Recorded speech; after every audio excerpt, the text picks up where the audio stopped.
Today on The Nose, we're going to talk about two very different movies. Christopher Walken is in one of them and probably shouldn't be, but he probably should be in the other one. The first one is the movie Dune 2. Denis Villeneuve extending the Dune franchise yet one more time. And then the second movie is The Greatest Night in Pop, which tells the story of the recording of the fundraising anthem, We Are the World, and all the stars that got crammed into one studio for one night to sing this fairly simple song. So all of that is ahead. We've got a terrific panel here on The Nose. There'll be lots of good recommendations at the end. You're not going to want to miss this, because if you step outside, sandworms are going to get you anyway.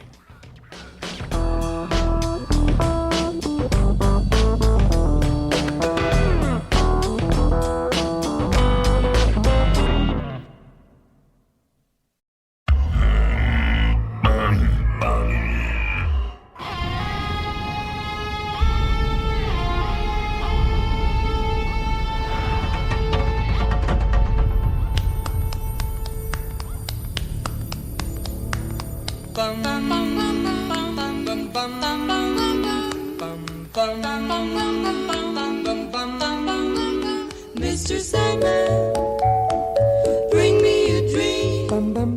Make him the cutest. That actually does not appear in the movie Dune. I'd like to be clear about that. I don't want there to be any misunderstanding.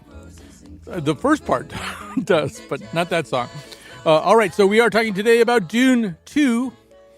This is one of actually multiple screen adaptations of Frank Herbert's great novels, Dune, and the other Dune novels, Children of Dune, Dune Messiah. I don't want to be tested on this.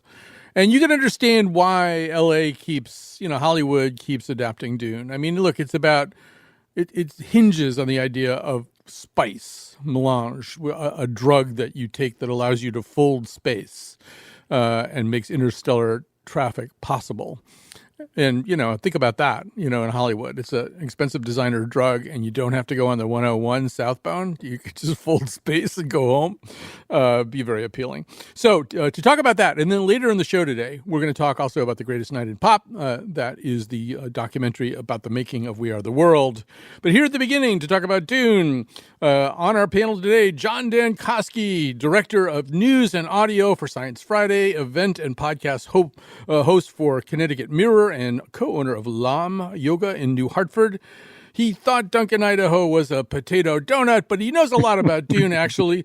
Irene Papoulis teaches writing at Trinity College, and she's the author of The Essays Only You Can Write, and her new book, Put Your Hand in the Box, 10 Bene Gesserit Tips for Great Writing. And lastly, his golf outing on Arrakis was ruined when he got stuck in a grass trap.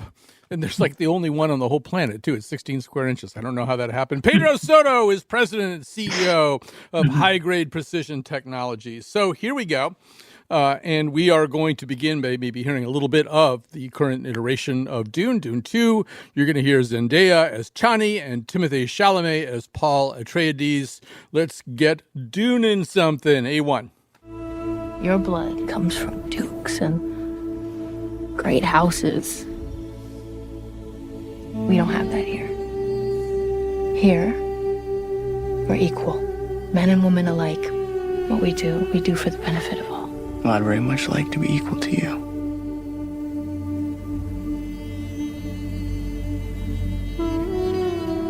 Oh, Muad'Dib Usul. Maybe you could be from it. Maybe I'll show you the way.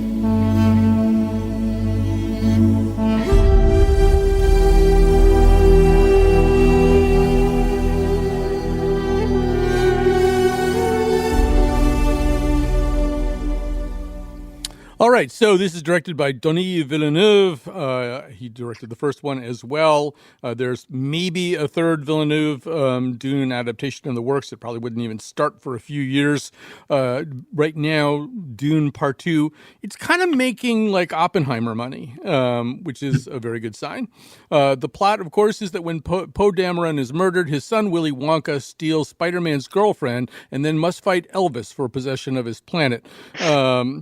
And that'll give you kind of a sense of who's in the cast as well. Timothy Chalamet, Zendaya, Rebecca Ferguson as Jessica, Paul's mother, Josh Brolin as Gurney Halleck, Austin Butler as Fade Rautha Harkonnen, Florence Pugh as Princess Irulan, and it goes on and on and on. We'll be talking about the casting here. But maybe we just need to kind of take everybody's temperature on this very hot planet movie. Let's begin with you, Mr. Dankosky. Just how are you feeling about this, generally speaking? Generally speaking, I enjoyed the heck out of it. I've enjoyed. I think I've enjoyed Dune in all of its iterations, from the novel to the very strange and often panned David Lynch movie from 1984. I just love this world, and I think that what this director has done is given us a representation of this world that's very grand, that's beautiful to look at. And I don't know, it sort of transports you there. I think the one thing I keep hearing people say is that it looks like it's a very hot place. It actually doesn't look very hot because they're constantly all wrapped up in all these beautiful flowing robes. It looks maybe like it's a bit chilly there on Dune, but it's a beautiful thing to look at. And it's also, and I know you said this too, Pedro, it goes by pretty fast. For 2 hours and 46 minutes, it's a pretty quick film, and that probably is a good thing. You know, Irene, one of the things that happened for Dune 1 was because it was the middle of the pandemic, it was kind of released directly onto Max, which is a very unusual thing for a big budget, large scale IMAX. Your chair is shaking from the soundtrack kind of movie. And there was something satisfying, to me anyway, Irene, and I'm sure to you, about seeing this one in a movie theater. Absolutely, yes. I'm not the usual, it's not usually the kind of movie that I would be drawn to at all. But I have to agree that I had seen Dune 1, and I was aware of its length, whereas this one I wasn't, it just did go really fast, and I was very absorbed. And maybe that was because it wasn't an IMAX, but it was on the big screen. And that really, I think it really, really did help. And that's how it's supposed to be, on the big screen. And that's what these movies are for. I kept thinking about, what is this movie for? I mean, it's definitely not for the dialogue. It's not for the, hardly even the plot, but it's for the, and I know the director has said that it's, it's about it's about the experience of just being inside that world for a while and identifying with the heroism and, rooting for the good guys. And so in that spirit, I kind of enjoyed it also. Yeah, and Pedro, I think one of the things it really is, and I took me a while to sort of give myself into it, it's a real battle epic. It's almost like a World War II movie or something, at least in the second half. There's just this incredible amount of staging of equipment and bodies and firefights and explosions in a way that's, it's very special because it's taking place in an environment we've never seen before. Yeah, it definitely is. It harks back to the epics, right? To the Lawrence of Arabia's, to that kind of era of storytelling. And what I really liked, I think, about this adaptation is Villeneuve really took this as, how am I going to make Dune cinema? What is the sort of emotional line visually, narratively, that I can compress into 2 hours, this huge book into two sections of 2 hours and 2 hour 45-minute chunks. And how can I do that? And it just comes across just stunning as a film. And, as an adaptation, I think it's great because it's adapting it into a film, and it's not trying to take very, very dense and complicated dialogue and kind of narrate it on the screen. And I think actually Frank Herbert tried to adapt it himself as a film and ended up with something like 1,000-page screenplay that was unfilmable. So I think he did an amazing job on this. Not that would stop people these days, but but yeah. And Mr. Dankosky, I think another aspect of this is, and this is not an original idea of mine. In fact, Chris Ryan from The Watch talked about the absence of Whedon-esque pitter-patter, as he put it. That we've sort of gotten through this whole period of the Marvel Cinematic Universe stuff, and a lot of other stuff too, which never quite takes itself all the way seriously. I mean, there's always Robert Downey Jr. kind of undercutting the seriousness of any situation with Whedon-esque pitter-patter. And one of the things that I thought was a shift about this was this movie takes itself 100% seriously. There isn't any knowing nod or wink. I mean, Javier Bardem and his character is maybe about as close as we get to that, but I don't see that at all, really. Well, I think because of that, Colin, because it is so deadly serious, the couple of times that you see Javier Bardem get just excited that he has finally found the Messiah that he's been waiting for his entire life, and just the look on his face, there is some genuine comedy in there, and it feels like it's really a relief. It's like finding, an oasis in the desert after just being in the sand for all this time. And I sort of think that helps, but you're absolutely right. There's not very much dialogue at all. And there's certainly not the sort of pitter patter you're talking about. It's not, Colin, though, without something that's incredibly hilarious, at least to me, but I'm not sure when you want to talk about that thing. I think what you're about to talk about is who would like this planet is Foo Fighters. We have Christopher Walken, who doesn't even really seem in one of the scenes to have stopped by wardrobe. It's like he got out of the Uber and just walked over and just started saying his lines. So Christopher Walken plays the Emperor. In the David Lynch movie, this was played by Jose Ferrer, who I think took the role a little bit more seriously than Christopher does. I just want to say one thing about this, John, which is, if he's getting paid the same amount as Stellan Skarsgård for being Baron Harkonnen, I'd be really angry if I were Stellan, because he's doing 8 hours of body makeup before he even walks in front of the lights, and 2 hours to take it off afterwards, because he plays the Baron as this kind of diaphanous blob. And then Chris shows up, and he doesn't really do it. I don't know. He's like... He's just not in makeup or costume. He says a couple of lines like, he's sitting next to you in a BMW, I guess. Well, he did say it was about 3 weeks away. It's what's so funny about it, Colin, is when he first appears on screen. Now, I didn't know that he was in the movie at all. And so my wife and I are watching it in the movie theater, enjoying it, totally transported to this world, eating our popcorn. And we see his face, and immediately we just burst out laughing. And then because he doesn't, address anything about the way he delivers the dialogue or his accent, it's just Christopher Walken from Saturday Night Live, essentially. And it took me completely out of the film. And I'll say this, I know you disagree with this, Pedro, but it's all that we talked about on the way home. We walked home from the movie theater, and it's all that we could talk about. And it took me until preparing for this show to actually think, the rest of the movie was pretty great, but that was terrible. But doesn't it gives a 2024 feel to the feeling that, what is an emperor? We see through our rulers now in such a way that, the people with so much power, we sort of look at as kind of feeble and weak and not even knowing what they're doing there on some level, even as their actions are so toxic and horrible. So I thought I sort of talked myself into seeing him that way, which to me made sense of it. The irony is the second movie we're going to talk about is The Greatest Night in Pop, which he should have been in, because he could have said, more cowbell. But Pedro, you were about to say something. Yeah. No, I do. I do disagree with John to the extent. I mean, there is sort of there's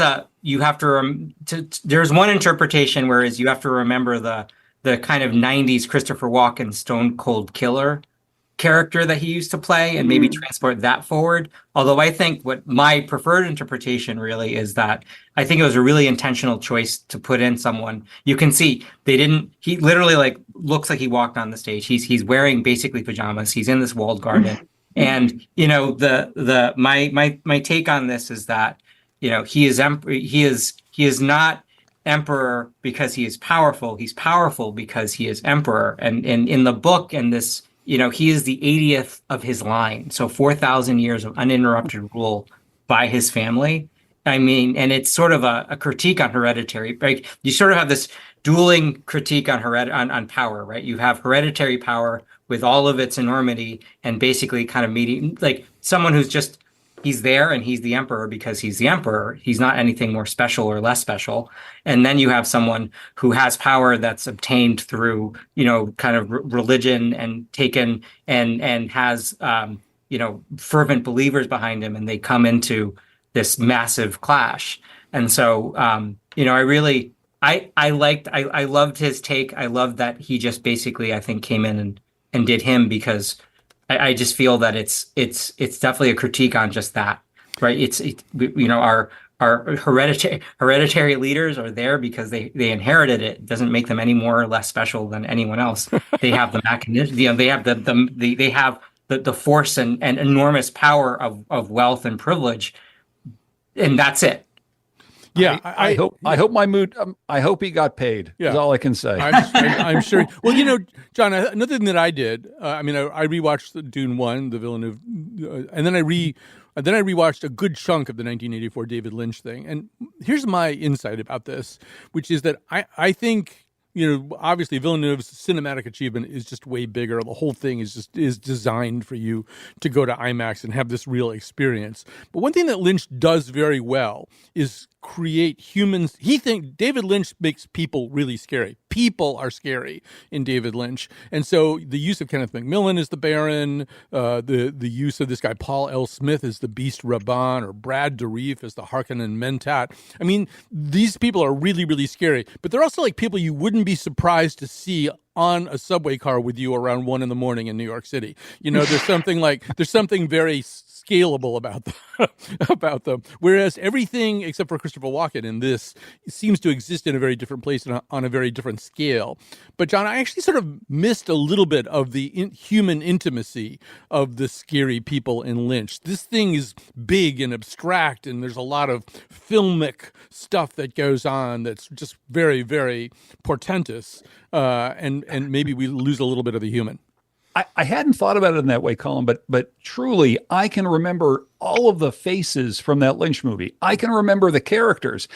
The stage setting around it was ridiculous. They never left a room. It was honestly terrible to look at. Yeah. But I do remember all of the individual characters, and even if they were miscast, you're absolutely right. I sort of felt like those are characters that will stick with me. And for the most part, the people in this film are sort of interchangeable people. There are a few great performances, I think, and I think Bardem gives a very good one, and he's memorable. But other than that, I will totally agree with you that the Lynch movie is chock full of interesting characters. Yeah. I especially enjoyed in this one Katie Britt as the Kwisatz Chatterbox. I thought that was a great piece of casting. I think she's going to be a big hit. So, Pedro, because you're also our resident Star Wars expert, there's a way in which the original Dune, the Frank Herbert novels Dune, probably spoke a little bit to George Lucas. Certainly what we see in that very first Star Wars movie, it seems like was probably not created by somebody who hadn't read Dune. And now it feels like they talk back and forth to one another. The Star Wars movies talk to these Villeneuve movies too. Yeah, I mean, I think so. I mean, you can see, right, the first step, the spice and sand are in Star Wars from the first episode 4 there. So, I think that what's interesting is that like this type of epic story there's never really been a Star Wars movie that is like this. Mm-hmm. Because you have, I don't know, the scale is a little bit different, even though like maybe the stakes are really high. But ultimately it's like a hero's journey is really the thrust of it with everything around it. And in this, obviously there is kind of the some sort of hero journey infused. It feels way more just big and less about all of the characters. Yes, on Paul, focused on his journey, with some mythology with things. So you're right. They're in conversations. He's the ultimate take of spectacle and cinema, versus sort of like, I don't know, like more like the serial action, maybe Spielbergian humor, right? Witty humor, quips and stuff with kind of the low and the high combined with that is a little bit different. But obviously, they are. Villeneuve sees the Star Wars world and is I would love to see him do a Star Wars movie, right? From an script. Absolutely. I do know that the Fremen don't like it when you call them sand people. They think that's racist. All right. So, Irene, let's talk about, there's obviously Timothée Chalamet is the male lead in this, but he's also very much pitted in the second half of the movie against Austin Butler, formerly known as Elvis, as his rival. And the two of them eventually do have to have this very public, gladiatorial fight to the death. I'm wondering maybe what you think about both of those performances, Irene. Well, in a way, I'm interested in Pedro as a real fan of this kind of movie, because I watched it by saying like, wow, that guy looks just like the guy in Barry, and I realized that he is Elvis, and I was like, wow, his acting is really good, because he was so good at Elvis, and he's also this diabolical character in this one in a way that actually he made work. He did do it really, really straight and seriously. But also the women, why did the women all have veils over their faces the entire time? I mean, they were supposed to be in this sisterhood of, secret mystical practices and everything, but why couldn't we see Charlotte Rampling's face, for example? She was there. It was like, oh my gosh, that's Charlotte Rampling. But she was kind of hiding.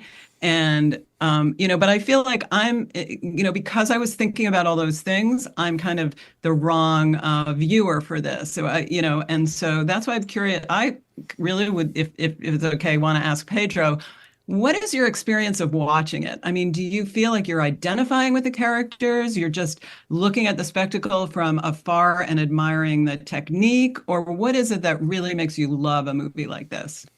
I mean, for this particular movie, I read Dune a long time ago, and I haven't read it since then. I'm going to go back and reread it now that I've seen these two. So I do come from it from a detached point of view rather than someone who sort of has very sort of intimate reading of the text. And I loved the world growing up. So I have kind of the emotional thrust of the world that was created in the book and in the various media sort of in my head. And then I see someone taking that and making it into a cinema film. So it's, in something like this, was I really like, identifying with the characters? Not really, with that. However, I definitely, seeing the world come to life in a movie like this is probably the biggest thing that I really enjoy about it and that I loved about this one. And then, seeing the interpretation of the story updated for today, and seeing what the kind of the spin on this original material, where is he going to take this? Right, this is a big epic story that had its own point of view. Where is he going to kind of agree and disagree? I mean, he was pretty deep in this book and to the interpretation. This wasn't sort of like a side project. I think he really took this seriously and decided to interpret it, similar to what Peter Jackson did with Lord of the Rings. I would say more successfully on this one. But I hope those thoughts answer your question. So we're running out of time here for this segment, and I do want to go back to John about one thing. And so you watched this movie, John, with beer, which often sharpens the senses. And watching it, I was occasionally kind of confused about what was happening, partly because so much of what happens in the second half of the movie with these big battle scenes happens in sandstorms or other kinds of foggy, cloudy situations. There's a literal fog of war, but I think it's mostly particulate. And meanwhile, you've also got a lot of people, to Irene's point, I mean, the Fremen are all kind of swaddled up and their faces are mostly covered. And I'm going, is that Zendaya? No, that's Zendaya over. No, which one is Zendaya right now? Are those good guys over there who are running towards us right now? Or are those the bad, and this could be just me. I didn't have any beer. I had some spice, which I did eat halfway through the movie. But I just found it I don't know. I'll have to see it again, to resolve everything that I'm a little bit confused about. If you go back and watch the first of these two films, you'll note that it's a very different story, and he takes a lot of time explaining a lot of the pieces of the world. Mm-hmm. It's much more set at court, right? And so it evolves more slowly. You understand things. This movie sort of dispenses with all that. It's one of the reasons why, if I can do a forward promote, Colin, we're talking about Dune a little bit on Science Friday coming up from 3 to 4 o'clock. We're going to be talking about how life might survive on a planet like this. Because I don't know about you, Colin, but I see these sandstorms and I'm like, what's causing the sandstorm? What are the weather patterns like? How is there any oxygen here? What do they eat? What do the sandworms eat? And this second movie kind of dispenses with all of that world building minutia.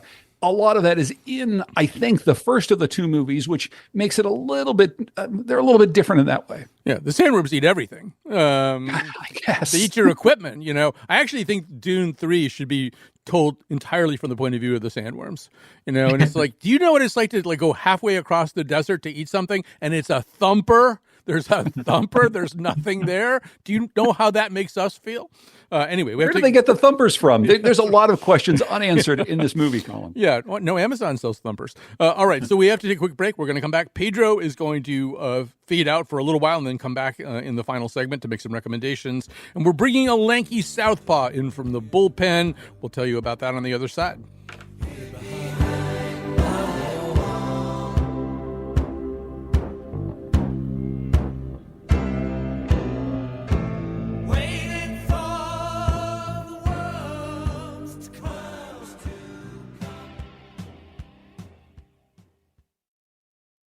We're back. Our guests and panelists today include John Dankosky. I should say John Dankosky, very busy schedule on March 27th at the Mark Twain House and Museum. He'll be starting a new series of political conversations for the Connecticut Mirror. There's some guy named Chris Murphy who's going to be on with him the first time the next day at Brewery Legitimus in New Hartford. He's co-hosting Poses and Pints, a night of beer and yoga, the perfect combination for Lam Yoga. I believe Wilfie's going to be at that one. And then on April 17th, he's back moderating the Connecticut Forum at the Bushnell, Being Human in the Age of AI. The rest of us leading very quiet lives. Irene Papoulis teaches writing at Trinity College. And then walking in slowly from the bullpen. He doesn't like to use the cart. He likes to walk in. It's Jim Chapdelaine, Emmy-winning musician and patient advocate for people with rare cancers. And and here I do not exaggerate, kind of the Quincy Jones of Connecticut. There, I said it. I got it out there. True. He's produced an awful lot of stuff. So we're going to be talking now about The Greatest Night in Pop. It's a Netflix documentary about the night during which a whole group of stars got together to record We Are the World. And before we get into it, let's hear a little clip. You're going to hear Huey Lewis, Bruce Springsteen, Cyndi Lauper, Smokey Robinson, Kenny Loggins, Bob Dickinson, and Lionel Richie in that order B1. Nobody else was allowed in the studio except the artists themselves. So nobody had assistants or anything else. And of course, then we get to interact with each other. And that was really the thrill. It was intoxicating to be around that group of people. And I felt like I was underdressed. I was worried. I knew Billy Joel, so I went right over to him. Everyone felt the magic. Everybody that you can think of who was in show business at that time is at that recording. We're on the risers. Paul is on one of the lower steps, and he looks up and he goes, whoa, if a bomb lands on this place, John Denver's back on top.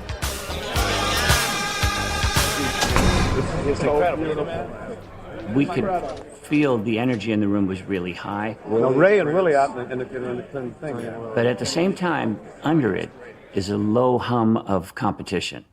The egos were still there. Let's not pretend that they weren't there. Celebrities can be very difficult when they're surrounded by managers, agents, and glam squad. But they were not in that environment. The biggest stars in music found it disarming. They seemed almost timid. It was like first day of kindergarten. That's Lionel Richie at the end. So Jim Chapdelaine, you've spent a lot of days and nights in studios, and sometimes you are the producer and you are trying to get everybody to focus and behave. I wouldn't be surprised if this gave you PTSD, but it probably also gave you renewed respect for Quincy Jones, who very quietly seemed to get all of these people to do pretty much what he wanted them to do. Well, I would have to say I've never lost respect for Quincy because he's amazing. But wow, does he? He could have worn a cape, or at least had some sort of costume, because he was like a producer with a superpower. And I guess prior to seeing this, I didn't realize it took place in one gigantic session, and that makes it even more impressive. And so Quincy managing all those people it's hard enough to manage a band session, but to manage like the top 30 talents of the age that you live in 10 hours was really astonishing. Yeah. I was aware of the time constraint. Just amazing. I think one thing he also did was get all the instrumental stuff done in advance. So there was only going to be singing. He had a bunch of studio people. I think most of that stuff had been laid down by the time they got in there, which might have helped a little bit, right? Right. And you could see the preparation, just the technical preparation was checked and double checked and perfectly laid out to facilitate this happening in a transparent way. I think one of the funniest moments is because I've had a moment just like this, where somebody is recording a vocal and they complain about a noise. In my case, it was a tick-tock, and I finally said, why don't you take your watch off? In Cyndi Lauper's case, she was wearing all those bangled necklaces and bracelets and stuff, and that was the noise. So, well, we deal with that all the time, too. We do, a lot of times we have somebody on with a Zoom connection, or in the old days, an ISDN connection. When that started to happen with Cyndi Lauper, I turned to the person that I was watching this with and said, bracelets. And then I said a bad word, and then I said bracelets again, because we've all dealt with that. I guess for our other panelists too, I'd just like to know if you had like special, Irene, maybe special things that you liked a lot, or a moment or a person that you started to like even more. First of all, I grew up singing Kumbaya in a completely unironic way and loving it. So that part of me was really activated by watching this, and just admiring the drama of it was so beautiful and wonderful. I thought it was amazing seeing Bob Dylan being like the guy that didn't really know the song at first, and how he was so awkward. And then Stevie Wonder came over and helped him out, and it was just, like sort of like celebrities that are just like us, kind of a feeling of watching it. Al Jarreau was interesting. I was like, wait, who is that guy? Oh my gosh, it's Al Jarreau. And it was fun to see him and Diana Ross. And there was a trio of Dionne Warwick and Willie Nelson, and who was the third person? I forgot. But the way the solos were kind of in trios, it wasn't only solos, and they all got their part. And also the way they in advance, they had to look at everybody's range to decide who was going to do what solo based on vocal range. What they knew about it was just so fun. By the way, there are sites now. There's, I think, at least 2 sites that have everybody's range. Like you could look up Michael McDonald, it'll say the highest note he's ever sung, and what his general range is and stuff like that. I don't know who does these, but somebody geeks out about them. So John Dankosky, I think, she mentioned Al Jarreau, who I think we're sort of told was getting a little hammered during the recording. But I think he's also the person who kicks off what might be my favorite moment, because Harry Belafonte, who's kind of in almost his own category, even with all these legends is there, and they suddenly all start to sing in spontaneous harmony the Banana Boat song. I just about fell out of my chair. It's so great, and I don't even want to completely give the joke away, but if you watch it, as they're singing this, Stevie Wonder improvises a line about him and Ray Charles that just brings down the house, and everyone starts laughing. And it also happens at a time in this night where everyone's starting to get tense. I mean, one thing I think people need to understand, Colin, is this happened after the American Music Awards, which was a big live event that all these people were at. They came to the studio afterward. They spent some time mic checking and saying hi to each other. They're not recording anything until midnight. And some of these people have been up for 24 hours, and it's 3:00 in the morning, and everyone's getting upset with each other. I know Jim's been there, trying to record bands who are upset with each other. And just to have this light moment, it really was one of the best moments of the entire documentary. It was something I didn't know about beforehand. Yeah, Jim, I had the same thought about you, especially like the fife and drum guys, are probably there at 3:00 in the morning, starting to throw stuff at each other. But it's also the degree to which they are intimidated by one another, not the fife and drum guys, but the people in this documentary. And nobody sums this up better than Huey Lewis, who I think Huey Lewis just spends his entire life thinking he's still in a bar band playing for about 35 people. He just seems so completely blown away by the fact that he's going to take over what was going to be, I guess, maybe Prince's, one line of vocals and do a harmony with Kim Carnes and Cyndi Lauper. He's like pitching himself, and he's still pitching himself now, all these years later. Yeah. Rightfully so. I mean, who knew? And he does kind of hit it out of the park for a guy that's pinch hitting. I'm going to keep going with the baseball metaphors, I guess. Yeah. I really think the more we talk about it, and the more I watch it, it's sort of a little miracle that it got done, and maybe even a medium-sized miracle. Just the preparation alone is astonishing, and then to be able to be that prepared to receive that talent, have them not freak out. Remember, it's the 80s. I didn't see any evidence of cocaine. It may have been slathered in behind the scenes, but I didn't get the sense of that. I got the sense that they all put their bad and good habits aside and just came there to work and to be wowed by each other. And maybe they didn't expect that they would be wowed by each other because they all have their own gravitational fields, and they were all stars at the time. Yeah, I mean, I wondered about this too, Irene, that this documentary feels like it's kind of under somebody's control. And I mean, under somebody's control who might have an agenda to make it look pretty good. I mean, if people were using drugs, if people had some kind of screaming fight, if people went into really, really severe dysfunction, this doesn't feel like even, D.A. Pennebaker's documentary about the recording of the Company Cast album, where you see Elaine Stritch not be able to do her song for an entire night. I was utterly charmed by this documentary. I loved it. I loved everybody getting excited about everybody else. But I thought, I don't really feel like I necessarily really know the story of that night. This felt kind of curated. Oh, no, don't say that.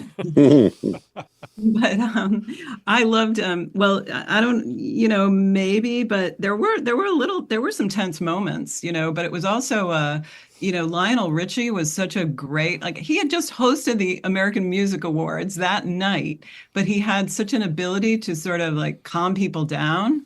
Oh, and the other person I want to mention is Michael Jackson. He was so great. He's such a beautiful professional, the way he did it. He did everything in it. But Lionel Richie, I felt was the guy that was going to go over and say, okay, what's going on, guys? All right, let's fix it. Let's make it happen. It's okay. You're going to be all right. Kind of energy. And he did it so well. I feel like I saw a different side of him too. And I also was thinking, hey, we need more of these. This is a good way to get people together. If it's a cause people believe in, maybe they will come together. This is great. And I feel like we need that kind of energy, and I need that kind of energy. And so it felt good. So whatever was going on, this was also going on. I mean, there was also Sheila E, and she didn't get to have a solo, but she was also she was just so great too. And she starts to realize at a certain point that she was bait, that she was there to lure Prince, it really didn't work. But yeah, John, I was wondering what I thought. It sounds like you were about to chime in there with a thought about this. Well, I think the Sheila E. story is really interesting, and I will say, Colin, Lionel Richie produced this. He was one of the producers on this, and so I think it's pretty clear. And I've heard a really good interview with the director of the film, who said, Lionel basically got out of the way. There wasn't a whole lot of stuff that was swept under the rug. So if there was footage of bad habits on display. I think we probably would have seen it. I think he was pretty good about that. And he told the director, too, he was okay with leaving in the Sheila E. thing, in which she essentially says, yeah, I think I was told that I was going to get to sing a line, and all they really cared about was that because I was very close with Prince at the time, that I'd be able to get Prince there. She had given, and I don't know if people remember this, there's a clip in the documentary, one of the truly great live television performances I'd ever seen in an award show at the AMAs earlier that night. She was a big star, and I just think she handles the whole thing with such class. She comes off really, really well. It's a nice moment, actually, the way that she describes, I think, loving being part of this, but also feeling like she kind of got used a bit. Oh, absolutely. And I mean, I guess another way that it's probably not over curated, Jim. I mean, I don't think I just can't imagine a person who doesn't love Stevie Wonder. But Stevie Wonder has this kind of cringy moment where he wants some Swahili in there, and then they have to tell him they don't speak that in Ethiopia. And it just, I mean, you really do kind of just sing through the floorboards for a moment. Although I feel like Stevie wasn't terribly bothered by this. No, it's weird. Like, everybody kind of in there was kind of peaking at that moment, which is maybe not Ray Charles, who had a longer arc by then, and some of the older people, but there were so many people that were either at the beginning of an enormous career or fully realized as gigantic pop stars. To me, that Stevie Wonder just blended in mostly. He was like the class clown. Also the guy who could sit in the piano and play the melody for Bob Dylan and stuff like that, too. Exactly. Yeah. He was a utility man. So we're going to take a break here because we got 4 different guests who are going to make recommendations and endorsements on the other side. I do want to say just one thing that I thought one of the touching moments near the end was Diana Ross was just kind of hanging around after everybody left. I love that. She finally, teary-eyed, said, "I just don't want this night to end." And I think about today, I don't know, I could be wrong, but I feel like that same pop music world today is so riven with beefs and feuds, and Taylor Swift doesn't get along with Katy Perry, and Kanye and lip syncing. And Kanye doesn't get away with it, get along with anybody. I just wonder whether something like that, to Irene's point, we might need it. I wonder if it could be done. But we have to take a quick break here. All these people are going to make some recommendations on the other side.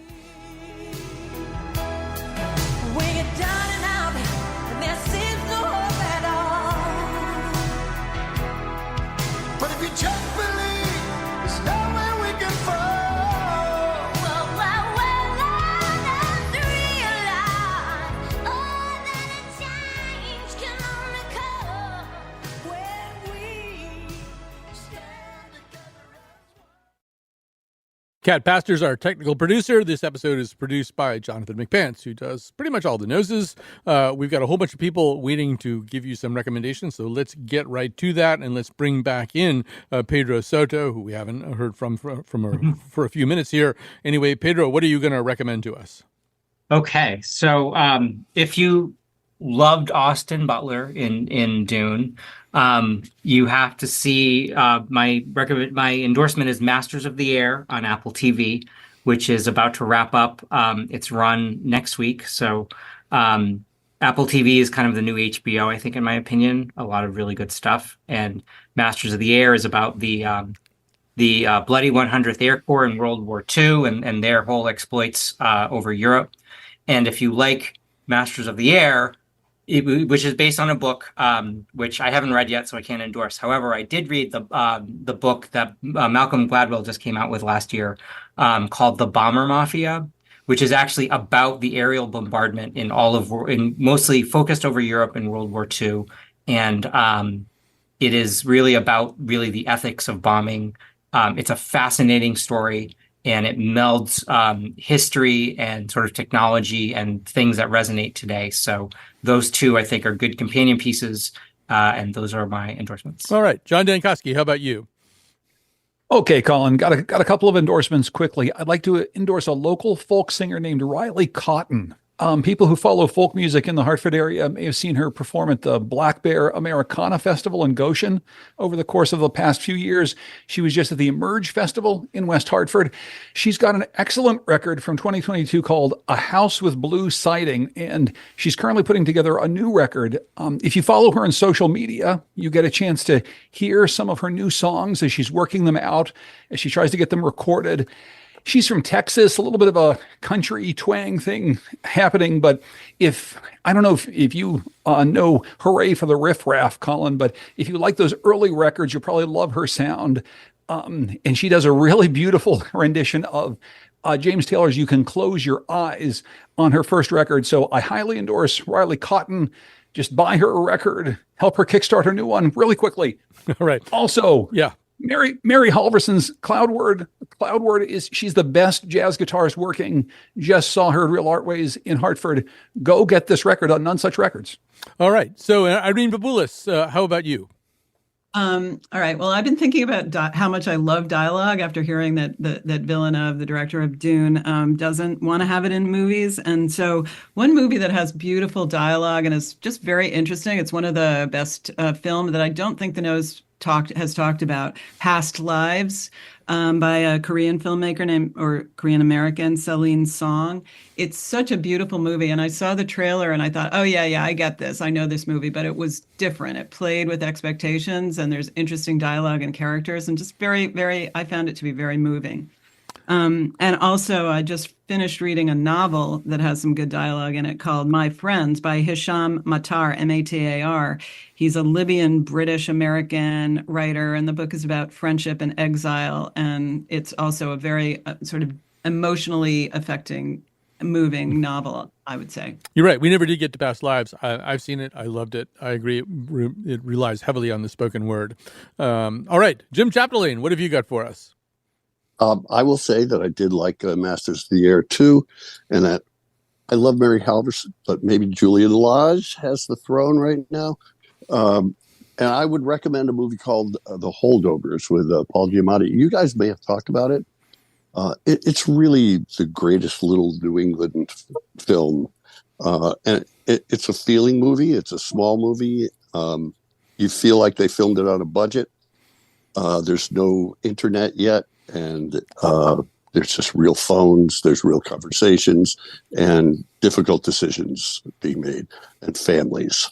So I really loved it. So give it a go. Yeah, we did do it. And I think it's probably on Sunday night. We'll have some Oscar consideration, especially probably in the Best Supporting Actress category. I think you might see something happen there. All right. So everybody was very efficient.